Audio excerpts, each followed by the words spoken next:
warahmatullahi wabarakatuh dan salam sejahtera. Rantau Panjang meminta Yang Amat Berhormat Perdana Menteri menyatakan status terkini usaha kerajaan untuk menoktahkan kemiskinan tegar sebagaimana janji Yang Amat Berhormat Perdana Menteri pada tahun 2023 dan apakah mekanisme yang digunakan bagi menentukan kategori miskin tegar.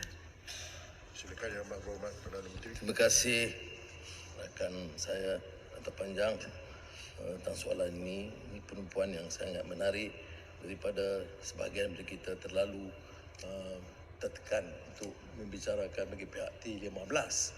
Jadi sepatutnya sidang ini patut menekankan bagi pihak yang T85 itu. Jadi pertamanya apa yang kita janjikan, saya katakan berdasarkan angka yang diperolehi pada 31 pengumuman saya ialah 31 Januari 2023. Angka yang pada masa itu ketua isi rumah yang termasuk kategori miskin tegar adalah 126,372 orang. Baik. Dan alhamdulillah setakat 29 Julai 2024 ini yang jumlah yang dikesan dari angka-angka ICU dan e-kasih itu diselesaikan. Walau bagaimanapun kita tahu bahawa angka ini bertambah kerana oleh kerana kejayaan ini menyebabkan ada jumlah baru yang didaftarkan dan 29 Julai selesai, 1 Ogos kita buka untuk penambahan permintaan baru termasuk yang lama yang dianggap yang merasakan perlu memohon. Ini jumlahnya 22,893. Ya.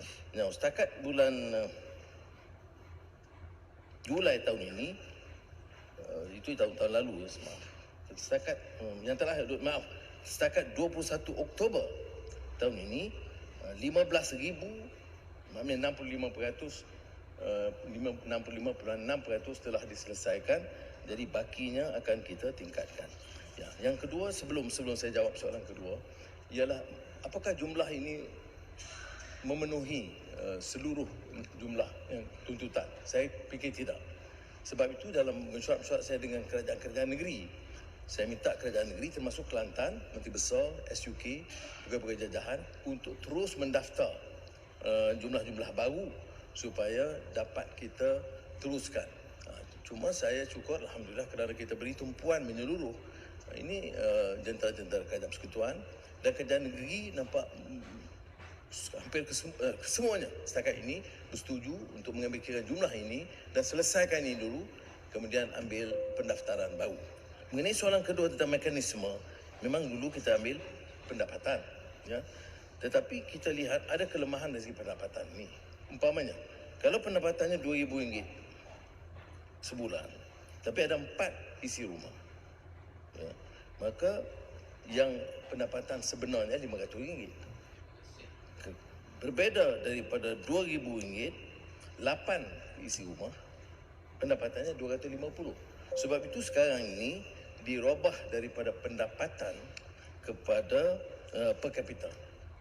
Jadi per capita saya rasa lebih tepat, tidak ambil kira pendapatan tetapi dari segi per capita kerana lihat juga berapa orang anak dan tanggungan.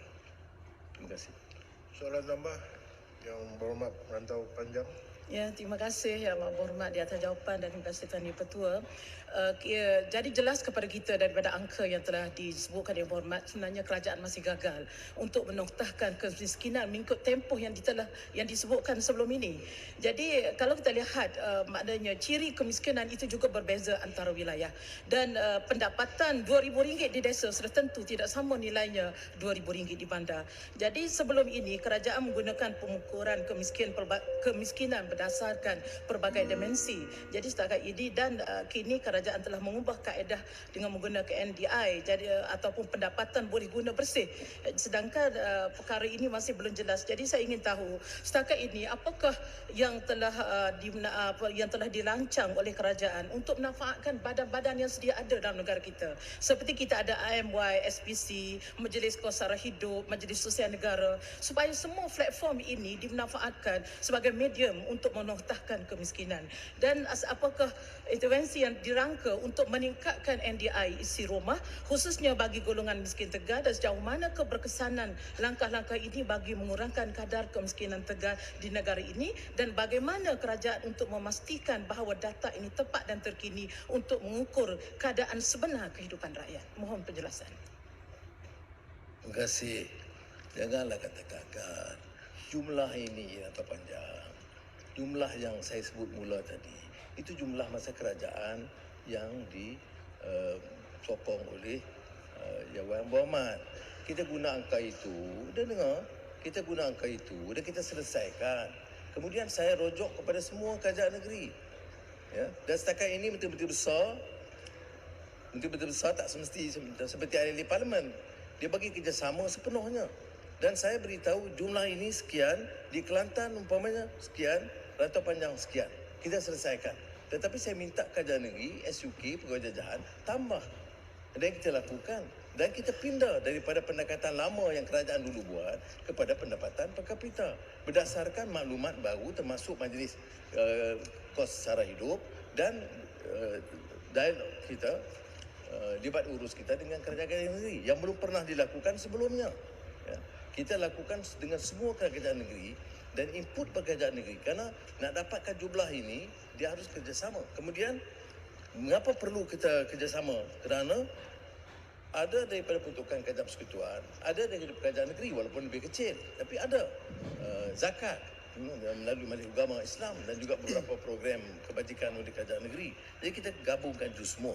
Jadi saya setuju, ia bukan, dan saya sebut dalam jawapan tadi, dia bukan satu pendekatan yang sempurna, tetapi mengikut angka yang diberikan setakat ini, sekian selesai untuk tahun pertama. Tambah 22,000, hampir selesai dan saya yakin boleh selesai.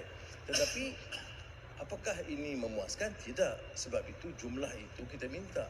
Saya sendiri bangkitkan umpamanya angka diberikan untuk jajahan Tanah Merah dan Jeli umpamanya, ya, yang dibangkitkan yang katanya tidak memenuhi kenyataan sebenarnya di bawah. Itu kita mohon kerjasama daripada jentera kerajaan persekutuan dan kerjasama kerajaan negeri. Setakat ini saya tidak ada masalah dengan kerajaan negeri, ya, tidak seperti di parlimen, ya, kerana mereka berikan sokongan dan kerjasama sepenuhnya untuk menyelesaikan masalah-masalah ini. Terima kasih. Soalan tambahan backbenchers, tekan Yang Berhormat. Sungai Siput.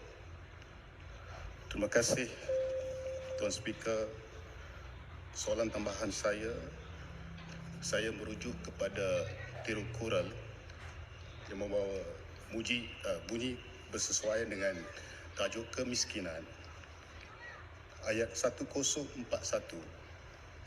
What's more miserable than poverty? If you ask, poverty alone is more miserable than poverty. Inmayin inada tiyatenin. Inmayi inada bermaksud yang amat berhormat Perdana Menteri, kemiskinan itu bukan keseorangan, ia melibatkan keseluruhan.